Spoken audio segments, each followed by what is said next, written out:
All right, here The we are. broadcast is live. We are finally doing it. Like I said, thank God it's you, Mr. Herren. Oh, look, anybody that's ever had to do this, do podcasts and whatever, it's just part of the territory, man. It is. It is. It's any good. But anyway, back to the story. I've been doing it a long time. I've been really blessed, and it's just I'm a big kid, loves to go fishing. I'll be a grand old 60 years old in January, and I still eat up with it as much today as I was 50 years ago. Yeah, we and I have to say the same thing. I grew up here. Like I said, we're at Kirkland's, Big Stone Gap, Virginia, and there's a small lake that I grew up fishing, Big Cherry Reservoir, and that is. That's a lake I still fish. I still fish a small lake. I do a lot of my filming here I call it Top Secret Lake P. I know these people here are going to know where it's at, but it's a little lake, man. It's so good. Fishing's a lot like Tennessee River now. They like to get out there on them ledges during the summer, but it's a lot right. clear. So it's pretty fun. But for everybody that missed, let's go ahead and I want you to go ahead. So you joined in you made it to the FLW tour. And I qualified for the FLW tour in 2003. I stayed there to 2008. And in 2008, I won the points in the Southern Opens for the bass. And 2009 was my first year of the Elite Series, and I've stayed there. And that's where I'll end my career. So, oh yeah, FLW was good to me. FLW's been good to a lot of guys. I mean, you look at some of the biggest names in the sport. We've all come through there. Yep. And what it did is, when I went full-time fishing, it was hard to make enough money fishing the Opens to just you couldn't feed your family there. So FLW at the time was fishing for a lot more money, and that was before the Elite Series even come about. So it allowed us, to get a lot of guys like me to really get my feet wet and get going and get established. But as I became more heavily involved and I had more sponsors and more obligations, the sponsors is what drove me to bass, and just really, I wanted away. Some people like co-anglers, some people don't. I don't dislike co-anglers, but I've got an opinion on it. You can't call it a professional sport if there's anything in the boat that affects the outcome of the tournament. I agree with that, especially on the pro side. Right, and the reason why I say, and I'm not talking about a co-angler catching my fish. What I had a problem with is just to say I was practicing for a tournament or day one. I might have been around some fish, but I didn't know how to catch them. Mm-hmm. And all of a sudden, I got a co-angler that gets in my boat, and he's doing something a little different. And now all of a sudden, I go to catch them, and I'm on them, and it's not my doings. Yeah. So you wind up getting beat by circumstances or variables that's beyond my control. And when you want to call it a professional sport, it's supposed to be mano a mano. I agree with that. And that's why I wanted to go to bass that. And, I've been sponsored by Skeeter Boats since 2005. I've been with Yamaha. You sitting down? I have been running a promotional engine from Yamaha Outboard since 1996. Wow. Yeah. So to say that I love just say I love a Yamaha outboard is an understatement. So, and everyone, all my sponsors that way. Every sponsor that I've got is long term. I feel like if I go somewhere and I want to promote a brand and I want to work for a company, I want to build a relationship, and that's just how I do it. And I agree with that. I'm doing this and I'm just starting to get into the sponsor stuff. And I always tell people, there's some people like you who are great at what you do. And then there's some people that are good teachers. That's me. I've been told several times I'm a great guide. I can tell people, I can say, I know there's fish here, I've caught them here, and then they'll just smoke me every single time. So I can put you on fish, but me catching them myself, I'm never going to be at your level. So, Sure you could. It's just all about the right opportunity, right time, right place. but yeah, but I enjoy doing it. I enjoy talking to you guys because I'm a huge fanboy. I mean, I admit to it. I call myself that all the time. Like I said, I've literally in my BassGeek room, I've got the whole, shirt. You've signed it. You signed it at Watson's. It's a Watson shirt. And it's got probably 300 pro anglers on there. So Well, look, if it wasn't for podcasts and for fans of this sport, I wouldn't have a job. So I thank every one of you because same here. yeah, I mean, if it wasn't for the fans of the sport, I ain't got no job. I mean, Yeah.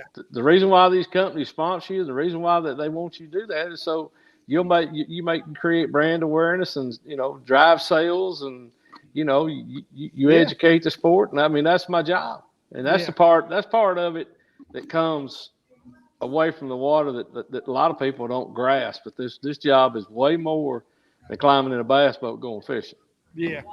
So now Dave Washburn, he's at home. He asks, "Hey Matt, what's one of the tournaments you'll never forget, good or bad?" Oh God, there's a lot of them. There's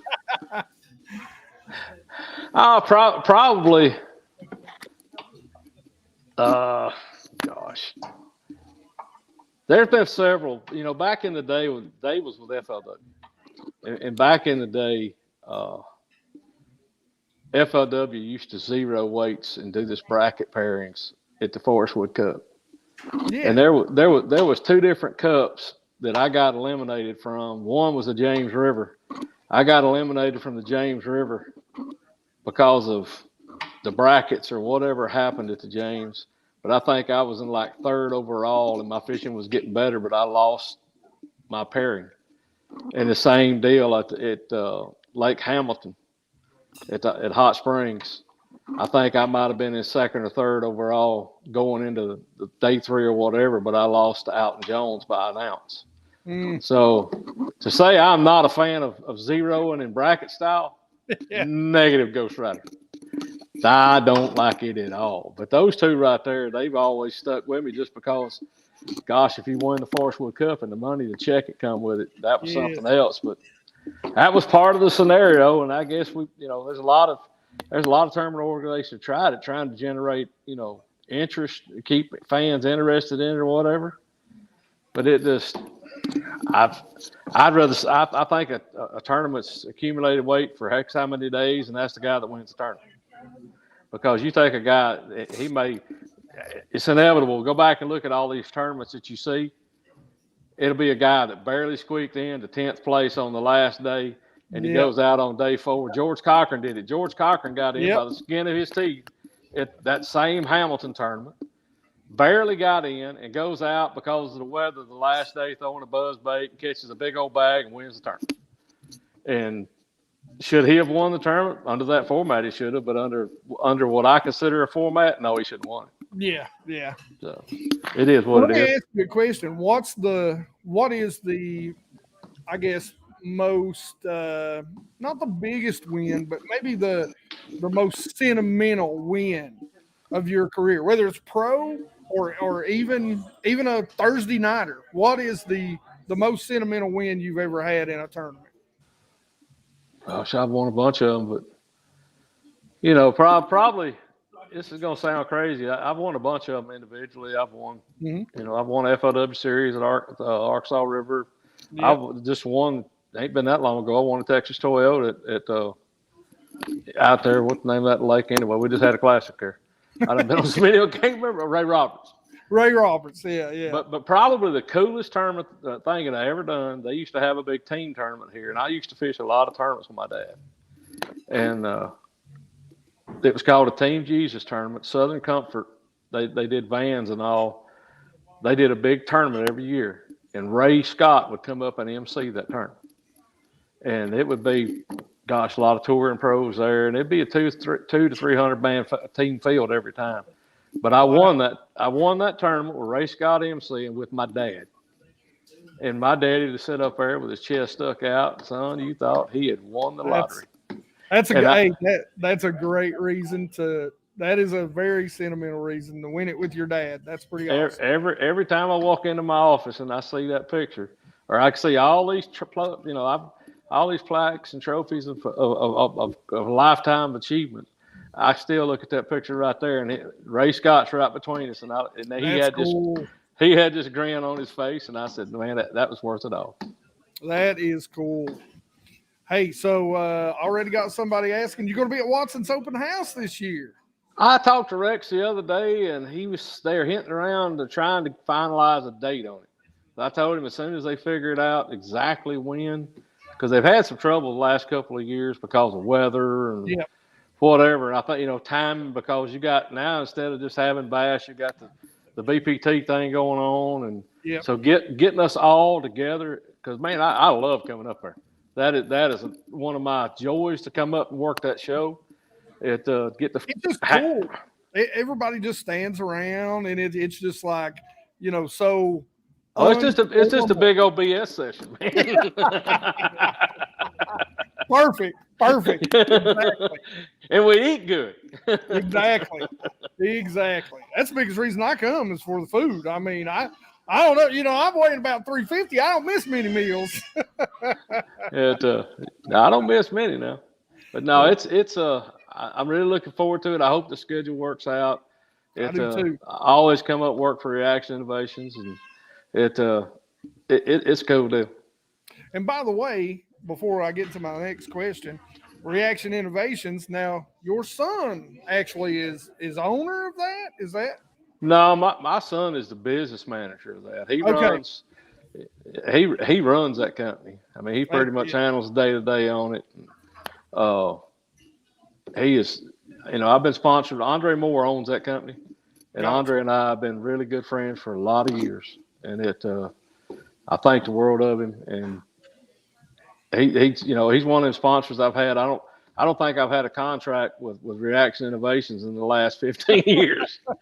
So just one of those agreements between friends. Right. And but man, he's a super cool dude. And then when he moved it out of Arizona, he come to Alabama, and it worked out where my son was between jobs, and I got them two hooked up, and it's just taken off, and it's enjoyable to watch them too. They fight like brothers and argue and whatever, but they make it work. So, and I think I know this because of where you're at. Yeah. Would you rather fish away every fish tournament, best 3 fish, best 5 fish, or do you care what kind of tournament you fish? A lot of it's got to do with your style of fishing. And to me, I've invested a whole career in catching 5 fish. And I know that my pace of fishing, I know that it'll happen in an hour.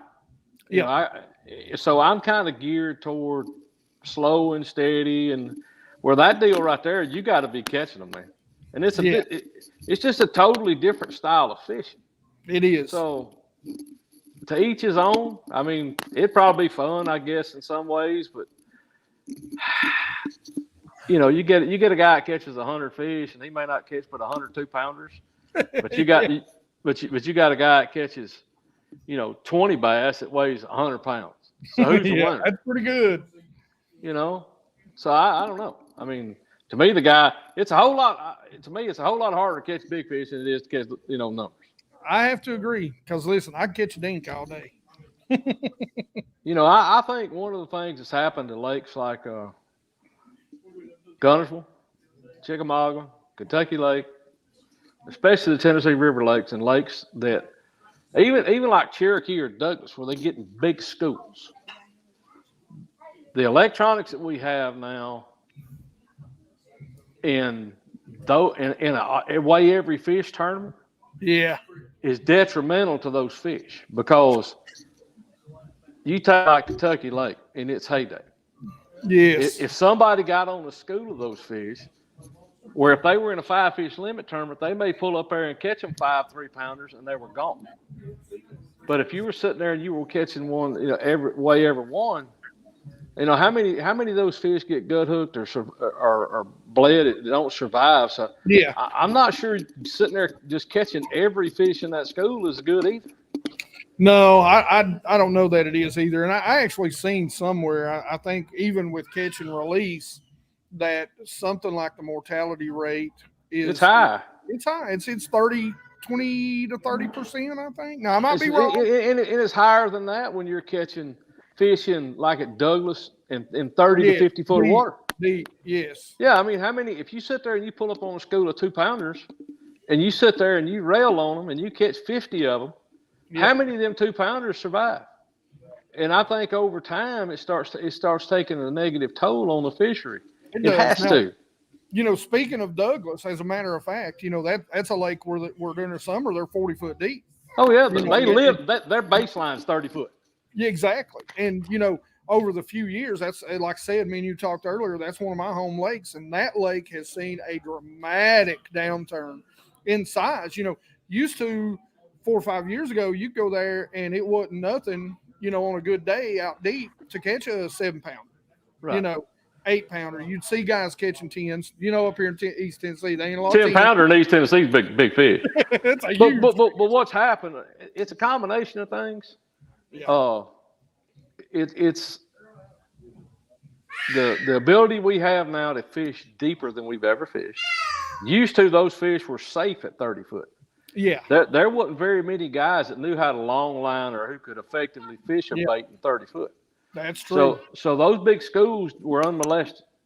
But when you start blasting those big schools and you start having a big time turnover in mortality, what's it done to the fishery? Yeah. I think there's a link in something else that's going on, and we're having trouble with it in Alabama. And the fisheries in Alabama are starting to suffer dramatically, especially along the Coosa River. Anywhere the DNR has stocked stripers. Oh, yes.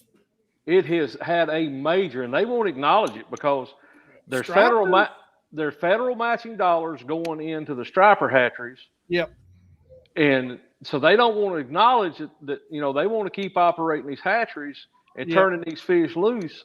But yet what it's doing, we're starting to put 2 and 2 together. It's affecting the forage base because when those stripers first go in there, they really start working on the gizzard shads and the big thread fins, and that's cool.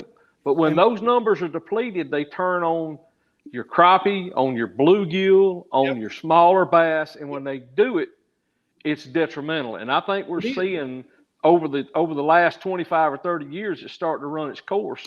I'm telling you, Cherokee, you can tell in Cherokee Lake, you know, the striper in there, you can catch some huge striper. And I enjoy striper fishing, don't get me wrong. But I'm telling you, it's really changed that lake to me, especially as that lake's cleared up. There's a lot of different things that's kind of happened to that lake. But it's really changed the largemouth, and now we're seeing it become more and more of a smallmouth fishery. And there's a lot of, I don't have any knowledge of Cherokee, but I know on the Coosa River when I was, fishing around home or whatever, in the summertime, it was very common to see on the Coosa, you'd see big schools of largemouth schooling. Yep. That was common. I mean, you see 2 or 3 acres of them, 10 to 15-inch fish just schooling like mad. You never see that anymore. Yeah. Because when we started seeing it, when it first started depleting, when you seen them, you seen big 25-pound line sides in there with them. And I thought they were in there schooling with them. No, they were in there schooling on them. Yeah. So we're going to get into a little bit of a really touchy subject right now.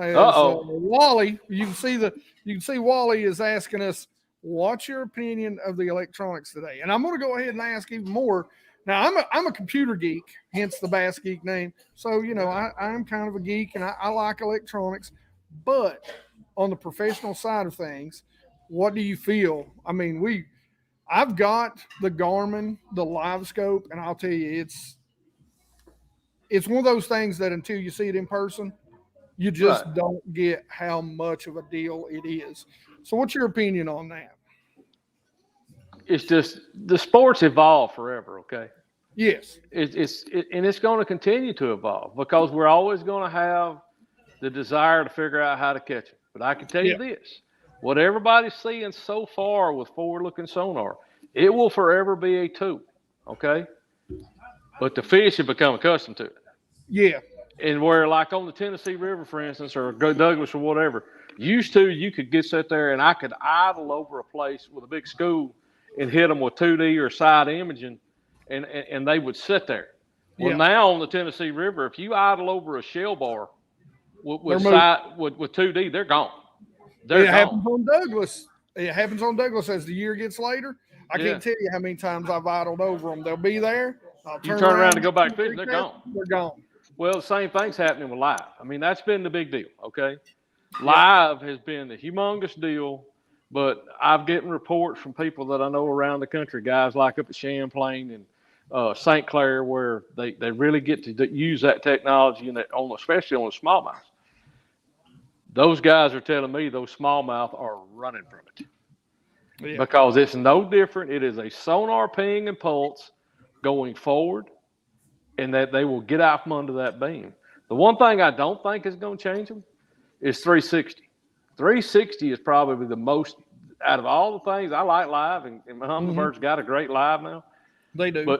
But my 360, as far as being able to consistently stay on structure at a cast distance, is a weapon. Yeah. And I don't think that technology will ever change. That's always going to be there. But, you know, when they get accustomed to this sonar pinging on them, it's going to be one of them situations you got to change again. I agree. Welcome to bass fishing. I mean, we ain't never going to stop. I mean, when we do, I mean, there won't be no fish left. But because we're always going to try to figure out how. I mean, and look, I'm old school, okay. And I, the last 2 years, I've really not the year before I did okay, but this past season, I really struggled because we had 5 tournaments where forward-looking sonar was a major player. Yeah. And I haven't embraced that technology the way I should. I've caught a lot of fish with it, but you got some of these college kids, man, that have lost their mind with it. But remember what I'm going to tell you. A lot of these college kids that you're seeing that are phenoms right now, as soon as that technology, them fish become accustomed to that pinging, if they don't have the basics of seasonal patterns, of multiple techniques, and the ability to locate fish, they are going to suck. It's coming fast. Yes, sir, it is. I agree with that 100%. I love mine, and I'm having a great time with it. But I'm a weekend warrior. You know, I get to fish 1-2 days a week, and it's really been interested. But I'm already, like on South Holston, I'm already hearing guys, you know, with that whole Demiki rig thing, saying that they're already getting used. You can point that thing at them, and they feel when they do. They feel it. It's a sonar pulse. Yeah, they feel it. They sense it, and they're moving. So it's I've got some really good friends that are big in the crappie world. Mm-hmm. You know, and you can see. I don't know what your listeners know about the crappie world, but you know, in the crappie world, in those tournaments that those guys fished, you know, they were big into spider rigging with 12, 15 rods, and they would troll on these fish. And then that kind of went away, and then they got to pulling crankbaits or whatever. But right now, a lot of those multiple rod techniques, that's not winning crappie tournaments anymore. No. What is winning crappie tournaments is to cast a lure to a single crappie with live. And they were able to get on top of them and right on them and drop to them. Now they're having to cast to them. Stay back off of them. Stay back. That's actually, you know, really interesting that you say that, because that's kind of the progression of the Demiki rig now. You know, used to, you could get right on top of them, 2D sonar, drop on them. You know, they've seen every single, you know, they probably know the serial numbers of most Demiki rig kids. And now it's you got to stay back with that forward and cast to them now. You know, I kind of got in on late on that deal. I was up at Watson's, and one of my good friends that I met up there, we've been friends now for 15 years, is Joe Leonard. Yeah, Joe was probably one of the first ones that got on that gig. Yeah, and he's incredible with sonar. And I met him up at South Holston. I was actually going to fish a classic at Hartwell, and he told me, he says, "You need to see this because I think it might be a player at Hartwell." Yeah. And if I would have truly known what to do with it, it probably would have been, because I caught him good with it. But to make a long story short, they had already seen it then at Holston to the point to where they would lay on they were laying on the bottom, and basically they'd fire up off the bottom, but you'd never see them with 2D sonar Yeah. if you got on top of them. So they were already wary of it, and that would have been the 2010, 12 Classic, something like that. So that's, 8, 10 years ago. They were already getting wise to it. When we called them up at, I finished 5th, 6th, something like that at Cherokee when the Elite Series fished there. And they were, you couldn't see them you had to get over the top of them. They were laying smack on the bottom. And that's why most of the field never caught them with a Damiki, because they were looking for them with their sonar. And that you had to, it's evolved, and it's going to keep evolving. My question is, what's going to be the next hot deal? Is it going to be sonar? Is it going to be, look, Lake Master, these new maps we got. Oh, the maps are the VX2 maps. Yeah, they're crazy, man. And did you see at I think it was pre-COVID, there was a company at iCast, and they had the sunglasses where you could look and it would overlay, so augmented reality, to where you could actually see the contour lines, the lake map while you're fishing. Now, you talk about that's neat. Well, when the guys that do this for a living first got our hands on high quality maps, it was a huge advantage, because the general guy that fished on Saturday and Sunday, I could lay that map in front of him and it looked cool, but because I'd go fish a tournament and they would never be where the fish are. They'd go to the blue spot, the shallow spot out there in the middle of the lake. But they didn't understand how those fish set up on a piece of structure or why they moved or whatever. Well, in the last 10 years, because of Bassmaster and because of all these major tournaments and education, everybody knows now. And now these fish done got to where they sit in places they never used to sit. They get in. It's like you almost got to turn your brain off and go, well, I know they're supposed to be right here. And then you got to think, oh, wait a minute. They've been beat on 16 times this week. Where did they go? All right, I got to wait. We got 9 people at home watching. We've got half the room filled here at Kirkland's. And I want to say thanks to Kirkland's Restaurant in Big Stone Gap, Virginia, for having us out here. Guys, we're going to do this every other Monday, except for the next every other Monday is going to be a Tuesday. So the 8th of November come out. We're going to have Josh King, who won the Tennessee State Championship kayak tournament. He's going to be actually here with us. He's going to bring us big, pretty trophy, and I want to show everybody. Everybody say, hey, we got a nice turnout.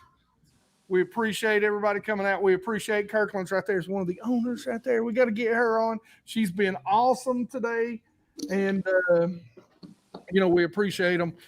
She actually fixed our problem. Thank you very much for the help. So we've been smooth sailing since then. And by the way, we've got a couple of giveaways. So we're giving away a set of glasses here.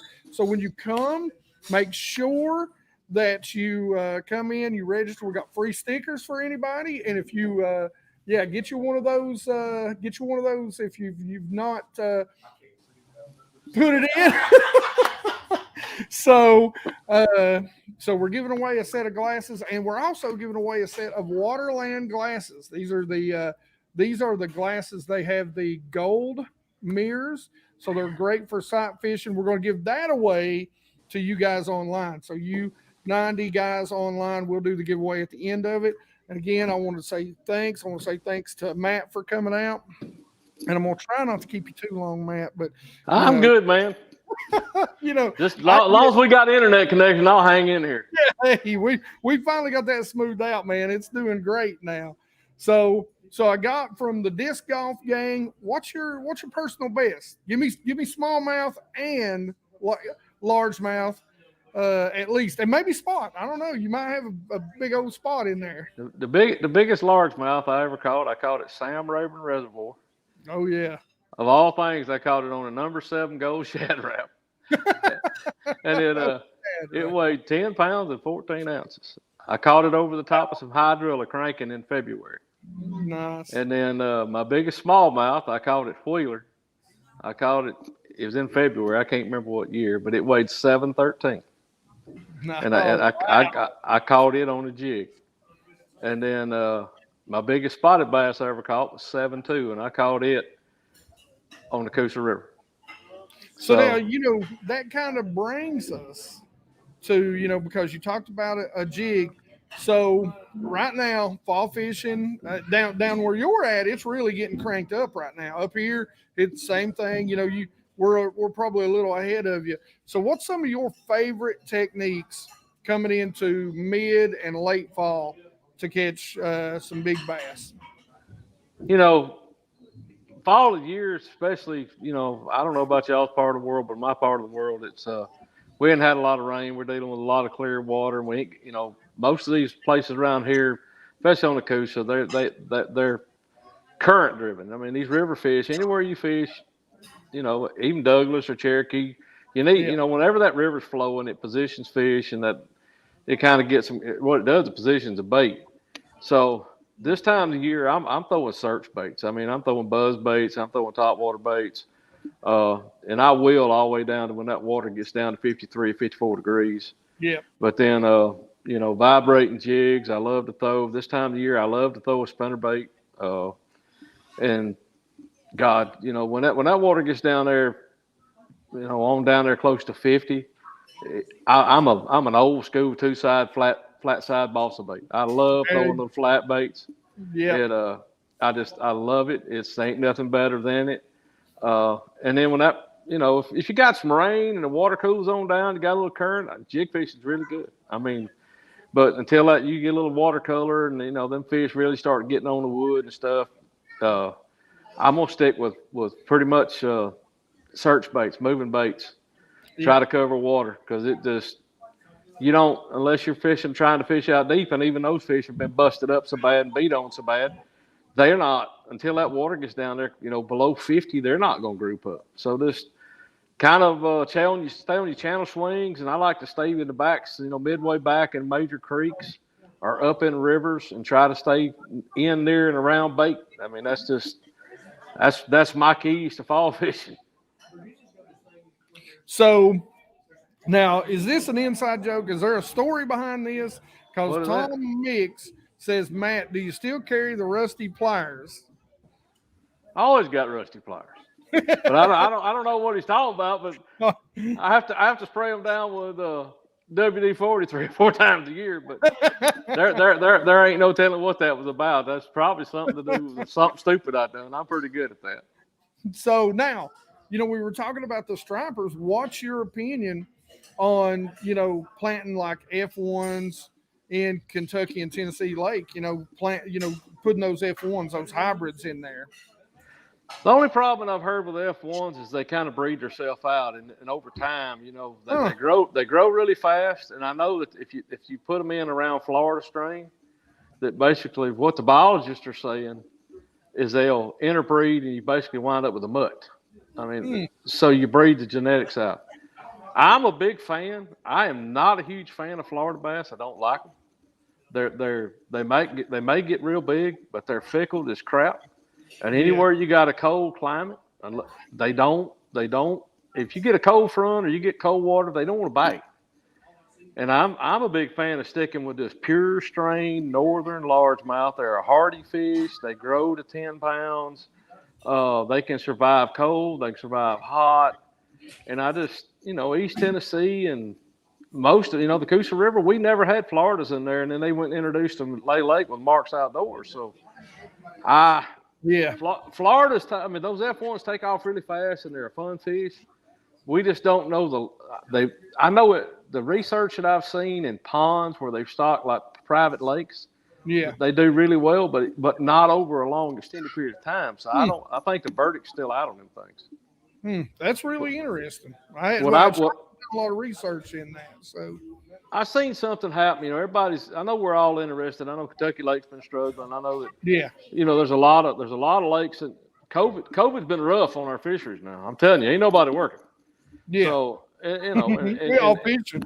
Well, and look, the sport's grown in popularity tenfold. So we're putting more and more. We got 200 boat high school tournaments every weekend somewhere. Yeah.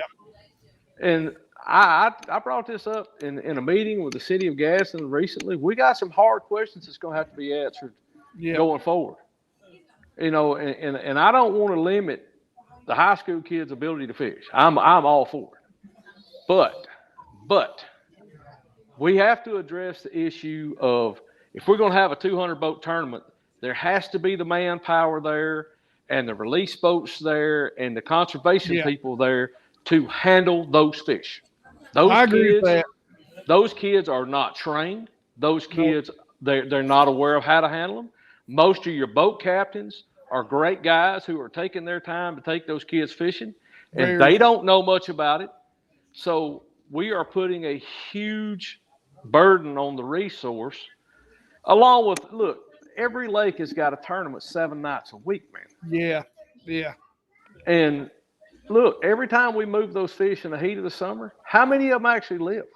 It's the mortality rate, and I've seen this. I don't remember what it is, but I know the mortality rate drops significantly after, I think, 75 or 78 degrees. I mean, it is a significant drop in mortality. I just think, for all our sakes, and I'm not saying I got the answers, and I'm not saying that those things are absolutely what's doing it, but I'm just telling you, between the increased pressure, with the tournaments of all kinds, with just general fishing, with habitat, with shoreline erosion, with stocking of non-native fish like stripers, I think the whole bass fishing community needs to come together and formulate a plan. Because I did an article I do a blog every month for Bassmaster. Nice, shout it out, Bassmaster. Let everybody know exactly where you can find that. Every month I do a blog on there, and one of the things, I was heavily involved when I was a kid in Scout. And one of the things that always stuck with me about that is when we would go camping or whenever we were outdoors, the scouting motto is, you always leave it better than you found it. And you always leave if you went camping somewhere, you cleaned up and you left no trace. Yeah. Well, and I don't know why, I seen something to do with scouting or something that kind of got me thinking about fishing. And, I'm old enough that I've been blessed with some unbelievable fishing in my life. And I want my kids and my grandkids and their kids to be able to enjoy quality fishing. So what are we going to do to ensure that? That's my only question. Yeah. And we all need to sit down and come to some kind of a plan. There's no plan there. No. The biggest thing we all do is we take from the resource. I take from the resource. I make a living from the resource. And somehow or another, we got to figure out how to get it back to where it was, because it ain't just Tennessee. It ain't everywhere across the country right now is struggling. Yeah, it is. It's struggling. Even you look at the weights at Rayburn. That's one of the best bass lakes in the world. And Texas Parks manages that thing big time. And they just had Keith Combs just won that open out there, and he didn't win but like 46 pounds for 3 days. I mean, it's just I don't know why. Maybe we're just on a down cycle or something, but we need to formulate a plan, man. Yeah, I agree 100% with that. I mean, everybody that I talk to, whether it's a YouTuber or whether it's, a professional angler, the first thing is that they tell you is it's tough. It's tough right now. It's no tough. matter where you go, this year has been off, and I've heard that for like 2-3 years, is, that it seems to be tougher and tougher. Yeah, but go by any ramp Monday to Friday and it's full. Yeah, it's true. And I know we all love the fact that, to keep the sport alive and to grow the sport, we got to have the high school kids. We got to have the college kids. But yeah, we're going to have to figure out something, whether it's our DNRs, doing a better job at stocking bait fish, or whether it's, beginning to breed, largemouth, smallmouth, depending on the lake that it is, we got to figure something out. One of the biggest success stories that I've seen in my lifetime is the James River in Virginia. They had a hurricane there 10, 12 years ago, and it absolutely decimated James. Yeah. And in Virginia, and I'd like to find out some more about it, but Virginia, the DNR down there, after that hurricane, they done something that's very unique, and I brought it up to the state of Alabama, and they don't want to hear it because they said it cost too much money. But Virginia, when they restocked the James, they put 10 to 12-inch fingerlings in there. They didn't put no little 2-inchers in there. Yeah. They grew them some brood stock. Because when they get to 10 to 12 inches, them fish will survive. Yep. So instead of investing our money in these stripers that nobody's fishing for, I guarantee you there ain't 5% of the people in the state of Tennessee going to Cherokee or Douglas that gives 2 rips about catching a hybrid or a striped bass. Yeah. Yeah. And what has the most economic impact on those 2 lakes? Is it stripers or is it bass and crappie and whatever? I agree with that. Yeah, I mean, so my point is, why are we spending our money on something nobody fishes for? Don't make no sense. But I agree. Anyway, they put them bigger fingerlings in there, and the James River's on fire. I mean, it is absolutely. It is. I've got several friends, and they say it is awesome right now. Right, and it's because of the way they stocked it. And I think that, I don't know if they put F1s in there. You'd have to find out, do the research on it.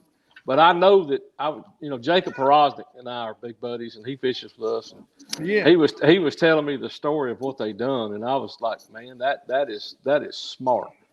So where most of these fisheries are going wrong. I've seen them try to do it in Alabama. Is they'll go in there in the spring of the year and they'll take little 2-inch fingerlings. And they'll go out there and throw them in there in these spawning places. Well, all they're doing is feeding the crappie and the bluegill and the bass, because without a female or a male to guard them, they're putting them in there when all the predators are up there in that area. So it don't make sense. So they stocked the James in the fall when pretty much all the bait fish were up shallow, but all the predators were gone. Yeah. So now, I don't know how to say this. Crappy Kev. Do you turn your electronics off when you're fishing up shallow? If I got a flipping stick in my hand, I promise you it's turned off. Well, I understand that. So now, we kind of got sidetracked. My map is on. I never turn my map off, but sonar ping is shut down. So now we kind of talked about a little bit of the things that you like to do during the fall, especially down there. Now up here, for all the people in the audience on these Highlands Reservoir, what would you recommend? Give me your favorite mid fall and late fall, early winter. What would you recommend we try up here? Because I'm gonna go try it. If I get to ask a pro, man, I'm gonna ask. Y'all dealing with a lot of smallmouth up there too. So we do a lot of smallmouth lakes. But so they're historically speaking, I'm gonna do the same things in the fall of the year. I'm gonna run up in them rivers, and I'm gonna get in the back of the major feeder creeks. There you go. But just because you get big concentrations of shad most of the time that time of the year, those main lake fish, if you want to go chase them, that's gonna be more your smallmouth and stuff. And but main lake fish are hard to deal with this time of year. You'll catch them today and they're gone tomorrow. Yeah, but they're moving a lot. Yeah, and if you can find those fish back in those shallower creeks related to bait, or up in a river related to bait, it's just more dependable. I mean, because look, this time of the year, most of the time without a lot of current, and it's a grind. I mean, I don't care. Them fish has been beat on for the last 6 months, and just put yourself around some groceries and you'll catch some. I agree 100%. It's it's fun, like you said. I hope I get to get out there with I ain't gonna lie. I hope I get to get out there with my forward-facing sonar and throw some Demiki stuff. Well, look, I'm gonna tell you now. I love to Demiki fish. Yeah, it's fun. Yeah, I was told not to say this, but I'm gonna tell you anyway. Okay. Y'all need to pay attention. There's a Demiki head coming from Tato. Oh yeah. That will be the must-have. Remember, I told you that. It has got a proprietary hook that has been designed for it that nobody can get, and it's when you see it with a Demiki style bait or a 2.8 or 3.3 Kitech, it will be a must-have. I can't wait to see it. And we, I've done told you, you gotta talk to your boy for me because we got to get them out here. We got to get him on the show. We got I to get talked to him earlier. He was in Tato Enterprises headquarters over there making glide baits when I talked to him. now. Wait a minute. Was it you or him?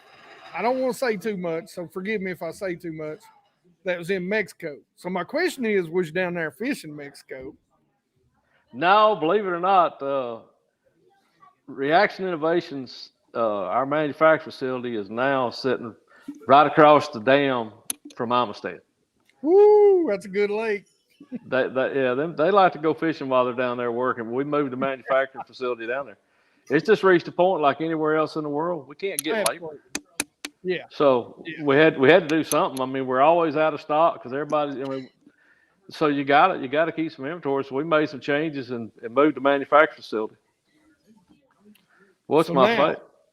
go ahead. Yeah. I see it. What's your favorite trailer on a swim jig? Well, I throw two. I'm either going to throw some type of swim bait, which I'm gonna put a skinny dipper on it, whether it's a little dipper or a big dipper. I mean, that's just a regular skinny dipper. But my go-to is a little dipper. I love it. Yeah. And then if I'm wanting any other kind of side like that, I throw a spicy beaver. A lot of people don't understand it, but the spicy beaver is a wicked. I had a big hand in designing that bait, and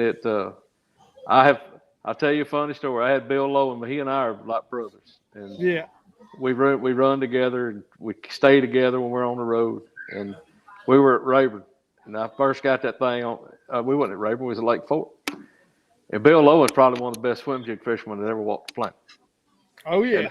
Well, he called me about 10 o'clock during practice. You catching them? I said, yeah, I had about 20 bites. He said, on what? I said, the swim jig. He says, I cannot get a bite. I said, got any spicy beavers? He said, yeah. He throwed it, called me back, says, I ain't got a bite. I said, well, he said, what color you throwing? I told him. He says, well, I ain't got none of that color. I had a handful of them to get through that tournament with on day 3. I was literally throwing California 420 is what I was throwing. Yeah.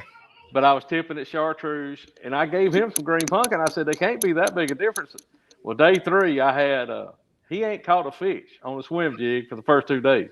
Day 3, we're going out, and me being a smart tail, I knew I wasn't going to make day 4. I figured I'd finish in the top 15, but I wasn't going. That wasn't no way. So I threw him one spicy beaver in a Florida boat. He said about 12 o'clock, he ain't had it. This comes from his marshal. He had not caught a fish on the swim jig all day long. He said he looked down. His marshal said he looked down there and seen that bait laying in the floor. And he says, I know dang well it cannot be that simple. He put that thing on there, and his marshal said in 1 hour and 15 minutes, he caught 28 pounds. And he said, he cussed me like a dog. He said, because after he caught the last one, he said, it pulled the tail off his spicy beaver, and he'd have won. He said, I was ever kind of no good son of a gun you could be called. All right. Yeah, hey, spicy beaver's a bad dude. If you ain't put it on, it is a great bait. I've got several. Look, you can turn it instead of laying it flat. Turn it sideways, and it swims like a bait fish. Yeah. Yep. Hey, Money Bass, thank you very much for the $5 donation. And so Money Bass wants to ask that there was a cold front made the bite very tough for him on Guntersville this week. By the way, he says, great show, great info, Matt. Favorite lake this time of year and bait. So what's your favorite lake and bait this time, like right now? Oh, I'm going to Guntersville. I'm going to go flip grass. I mean, you gonna throw a frog right now? Oh, it's one or two. I mean, I'm either gonna throw a frog or I'm gonna flip. Yeah, but I mean that's just I love it, and a lot of people don't understand it. But gosh, all the way up to Thanksgiving, you can find, if you can find the right match, you can crush them at Guntersville flipping. Oh yeah. So, but yeah, I mean, I'm gonna take a beaver, a spicy beaver, or a big one ounce jig, and I'm going to Guntersville. That, if I get to go fun fishing, just do what Matt wants to do. It's going to entail big line and a big rod and point blank, kind of like bow hunting. That's just my thing. That's what I'm going to do. So, and the bite will get better because after this cold front hit them, we're gonna get some warm days. I think the weather forecast for tomorrow, we're actually supposed to get some rain, thank goodness. Yeah. And then it's supposed to. I think we got chances of rain going into the weekend. So these fronts start cycling through here, especially the day of the front side of that front. If you can get to where you can get to the lake, you're gonna be in store for some phenomenal fishing. I mean, because bow seasons open up in Alabama. Gun season ain't far off. A lot of the pressure that's been pressure goes away, and when it does, all us hardcores, we get to go fishing. So now, John's already asking for the name of that head you wasn't supposed to tell us about. I don't know what he's going to call it. All I can tell you is it's going to look like a swim bait head, but I promise you, everybody in the world is going to have it, because what it does is the way it's weighted. It shoves all the weight forward where you could not do it with a traditional hook. Mm-hmm. So it'll balance a Demiki style minnow bait like there's no tomorrow, and it ain't got no Mickey Mouse little wire hook. I mean, it's a good one. So yeah, it's phenomenal, man. So I want to shout out Joseph Keller. Hey, thanks for the $5 donation. He says, what is the first thing you look for when you hit a body of water for a tournament? I know that's depending on. That's a big, but it's simple though. Look, let's just say this time of year. Go ahead. It really doesn't matter. I'm gonna give you the 3 keys, okay? First thing I'm gonna do, if you told me tomorrow I'm going to Lake X, I'm gonna try to figure out what type lake is Lake X. Is it a highland reservoir? Is it a lowland reservoir? Is it a river? I mean, what is the deal? And then the next thing I'm going to do is I'm going to take the knowledge that I have of what these fish typically do in that season on that style of lake. And my plan is to basically take a lake and break it down to where I'm going to key on 1/3. I'm really going to fish hard, just like I just told you in the fall. I always gravitate toward rivers and major creek arms. That's just my deal. And then, is it going to be in the midsection? Is it going to be in the lower section? It's going to be in the upper section. But I'm going to try to break it down into 1/3 and go from there. And that's the whole key to being successful. If you got to work all week long, you ain't got but a day or two to fish. You don't have time to fish from the top end of Cherokee all the way to the bottom end of Cherokee. Not enough hours in a day. No way. Not to effectively do it. So you need to figure out what time of the year it is, and kind of narrow your search down so where you kind of doing the right things, and then just break it down to areas. As many seminars as I've give, especially to high school kids and college kids, they all ask me what I need to do to become a professional fisherman. And the one thing I tell them, they all look at me like I just blank walk. I tell every one of them, learn as much about the seasonal movements of bass as you can. I said, when have you ever got on the internet and said, or YouTube and said, what do bass typically do in the fall? What do bass typically do in the spring? And when you start breaking it down, then you got an idea of how to figure out what you're doing. But if you don't, you just can't haphazard throw buckshot at it. That's true. But seasonal movements, a river's a river, and they do about the same thing in rivers. A lake's a lake, they do the same. And it don't matter what part of the country you're in. The Great Lakes are the Great Lakes. They kind of do the same things at different times of year. So you try to take the seasonal movements and patterns and apply it in those areas to be successful. All right. So we're going to ask. It's 9:15. I want to let Matt go, but we're going to ask him 3 more questions. The next 3 questions, and this is one I want to know. Dave Washburn asked, "What's your favorite go-to combo? Favorite combo?" If it's a jig, it's black and blue with a green pumpkin jump. What's your favorite rod and reel combo for that jig? Oh, look, I use Kisser rods I have for forever. I mean, They're great Just rods. Great rods. They are, and you know we got bottles for about every price point. And what's great about them is you can about go from the top to the bottom. And if you want a flipping stick, the action's going to be pretty close, whether you buy a $500 rod or you buy a $200. So you're going to get the same actions. You know, I use a 7.6 rod with a flipping stick all the time. Some guys want it, whether they're skipping docks, they'll go to a 610 or whatever. What broke me of that was if you ever get up in 2 foot of water with a flipping stick and you're pitching banks and you get one real shallow that runs at you and you got a 7 foot rod in your hands, you cannot move enough line to catch up. And I went to, right. Or if you're fishing real deep, you know, and you fish down a bluff wall and you got that shorter rod and that fish swims off that bluff and he runs on the boat. Now all of a sudden you got a whole bunch of slack line, and when you set the hook, how many times you set the hook, you get about 2 turns on the handle and he's off. Yeah. Because you didn't move enough line. Cost me a check once in a BFL. But I always use a 7.6 rod, and I always use what I would call a moderate. Not real stiff, but not real heavy. It's kind of just good soft, it's a good combination rod.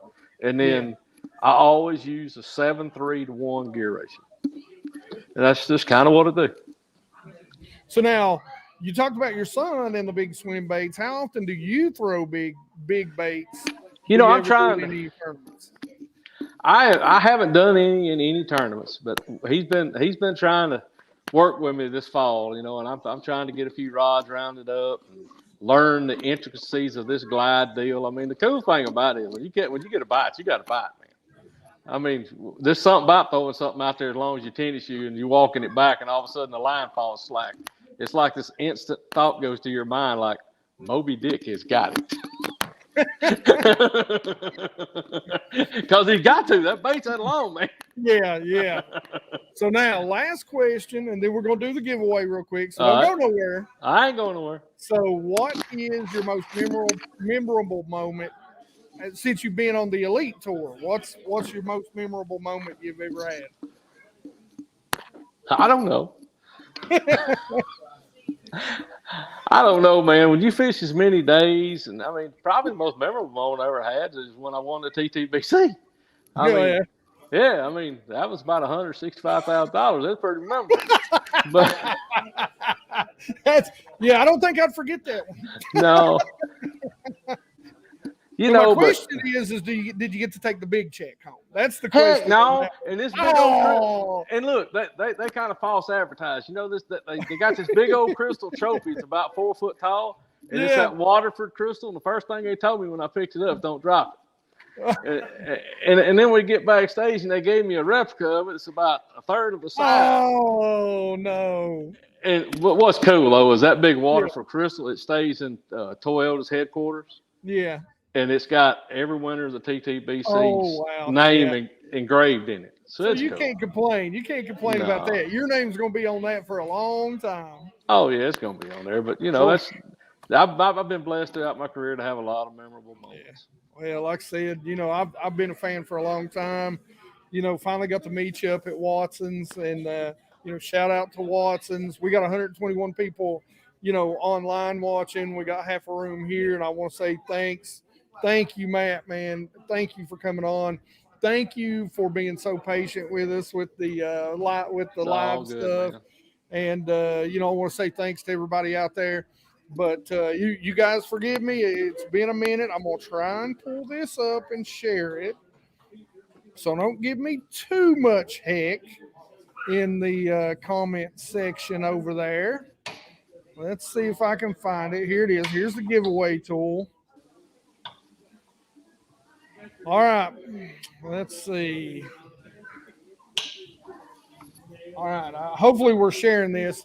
Hey, will somebody check YouTube for me and see if we're sharing the comment thing for me real quick? Because I can't minimize this.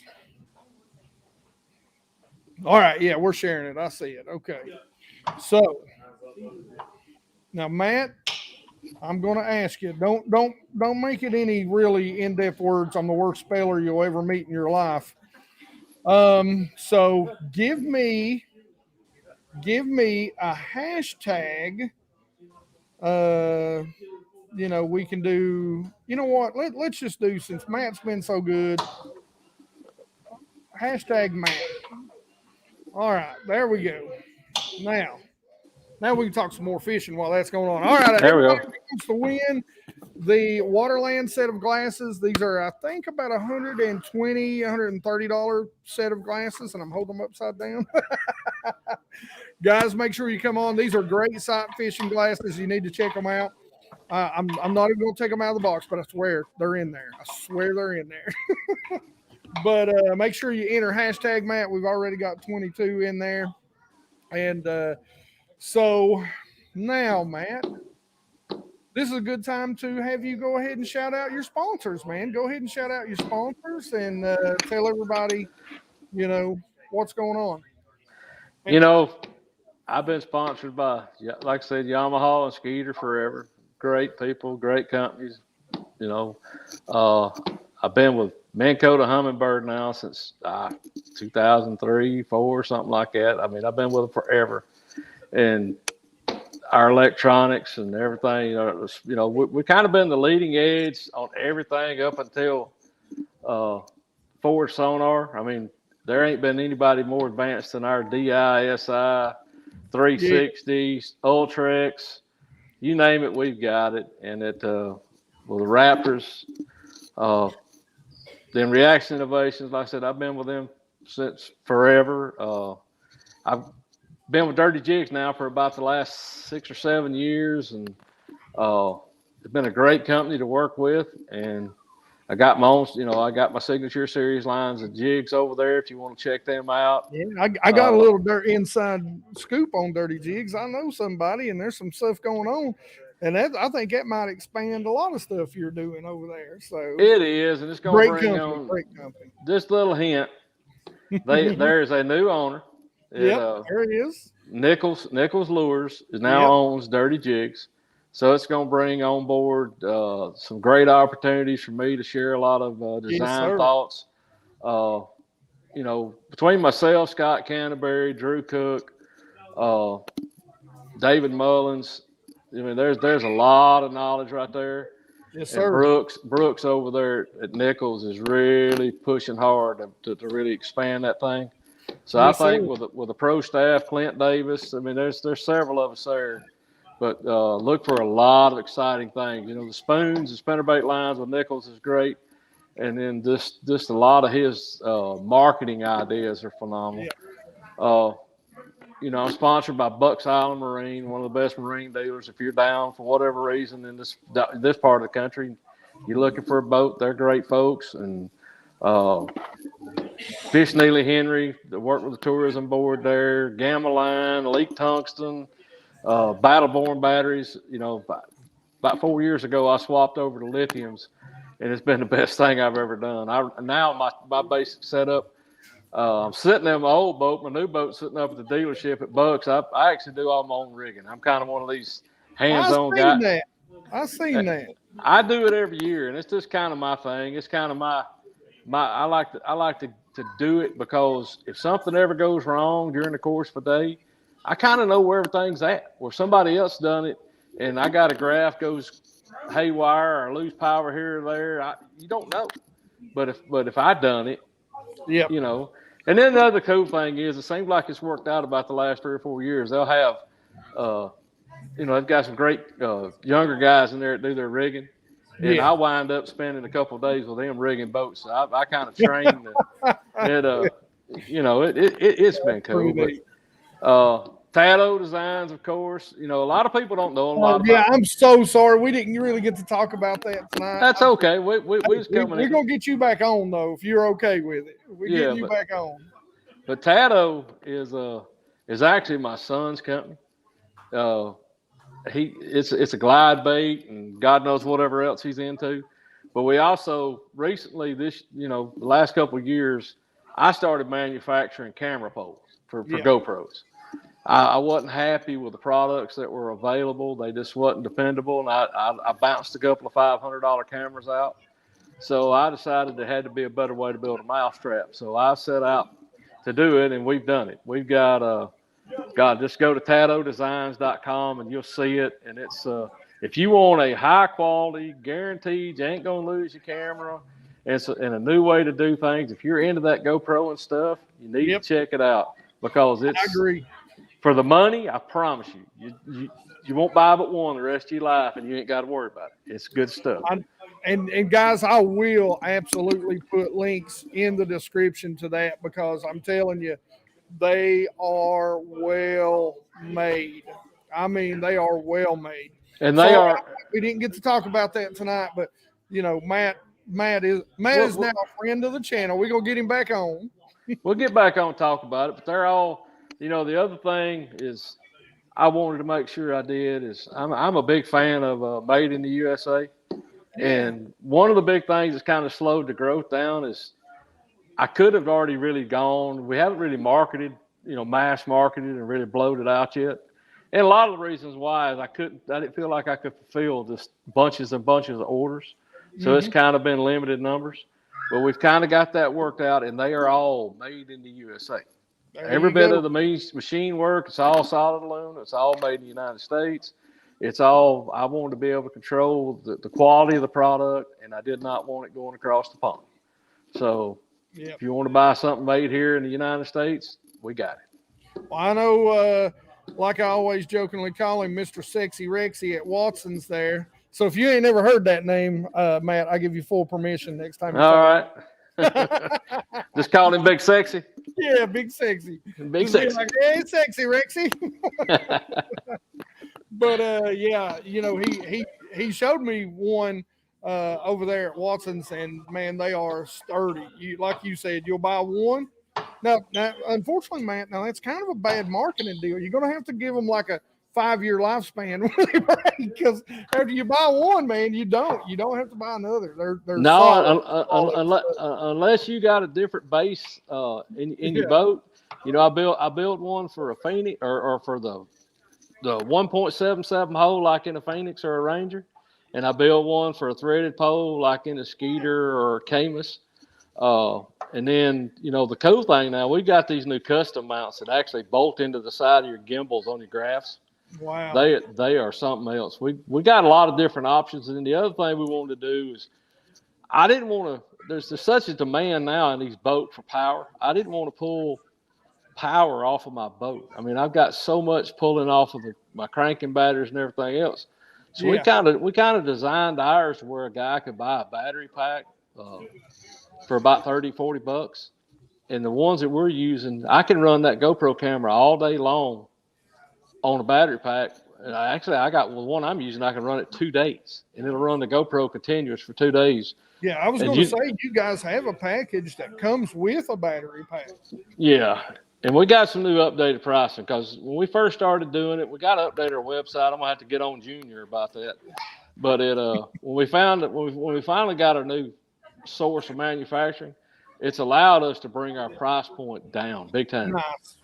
We first started doing it, I was buying such limited numbers I couldn't, and we got that adjusted. So we'll get the pricing updated now. But the rear seat pole, which is high quality stuff without the battery now, is going to be $149.95, and then the customs that go on the gimbal mounts and whatever, they're going to be like $115. We'll get it updated, but you know, if you got that significant other that you're looking for a unique Christmas idea, you need to get in line because we got a heck of an inventory right now, but I got a feeling that there's going to be a lot of significant others get some tattoo stuff for Christmas. Well, I hope so. Like I said, guys, you guys make sure. You know, I don't know that I'll get it updated tonight, but definitely when this video renders and gets out there live, it'll absolutely be out there with the link in the description on it. But go ahead and shout out that website one more time, Matt. Yeah, it's just www.tattoodesigns, TADDODESIGNS.com. There we go. All right, guys, listen, we got 54 entries. Give me one more. Let's make it 55. We've got 96 people in here. Give me 55, and we will do the drawing for the giveaway. Come on, number 55. Yeah, we're gonna give you just a few minutes, and if one more entry don't enter, we're gonna do it. Come on, one more. Yeah, come on, 55. We're gonna drive 55 tonight. Come on, 55, 50. There it is. All right, let's draw. Oh wait, look at me. I'm trying to push the thing on the window here like I've never done this before. All right, here we go.